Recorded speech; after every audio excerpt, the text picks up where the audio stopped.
வணக்கம் வணக்கம் வணக்கம்.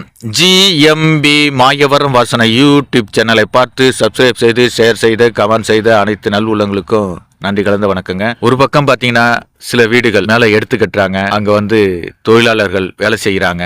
ஒரு பக்கம் பார்த்தீங்கன்னா அப்படியே ஏரி குளம், அந்த அழகான நீரோட்டம், ஜிலு ஜிலுன்னு காற்று. இந்த பக்கம் பார்த்தீங்கன்னா ஒரு வயதான தம்பதிகள் மொட்டை மாடியில் மாலை நேரத்தில் தன்னோட வாழ்க்கையை பற்றி, தன்னோட லைஃப்பை பற்றி பேசிக்கிட்டு சந்தோஷமாக கணவன் மனைவி வாழ்ந்துட்டு இருக்காங்க. வாழ்க்கை எல்லாருக்குமே பொதுவானது தான்.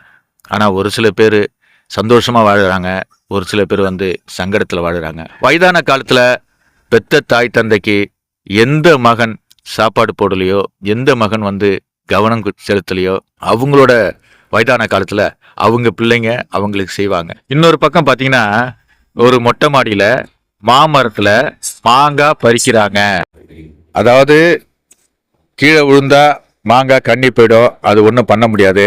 அதனால் மாமரத்தில் இருக்கிற மாங்காயை கொக்கி போட்டு வலை கட்டி பறிக்கிறாங்க. இதெல்லாம் சென்னையில் பெரும்பாலும் பல பேர் இந்த மாதிரி பறிக்க மாட்டாங்க.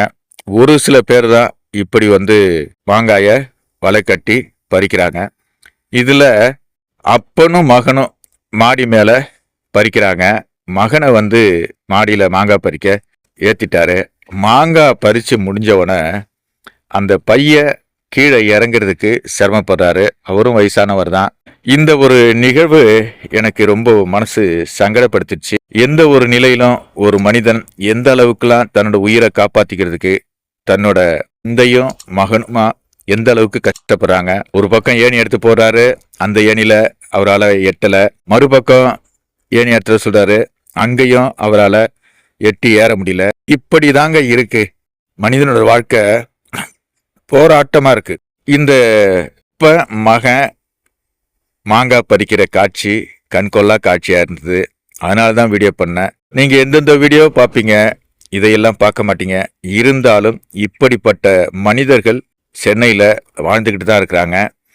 நல்ல ஒரு மனிதன் தகப்பனை எப்போதுமே அனுசரித்து தகப்பனோட சொல்ல கேட்டு சந்தோஷமாக வாழ தெரிஞ்சுக்கிட்டா அவங்க வாழ்க்கை இனிமையாக தான் இருக்கும். இந்த மாங்காயை பறித்து அதை அப்படியே கொண்டு போய் கொஞ்சம் வைக்கோலில் போட்டு அப்படியே பழுக்க வச்சுட்டா அந்த மாங்காயோட டேஸ்ட்டு வேறு விதமாக இருக்கும். சப்ஸ்கிரைப் பண்ணுங்கள், ஷேர் பண்ணுங்கள். ஜிஎம்பி மாயவரம் வாசனை.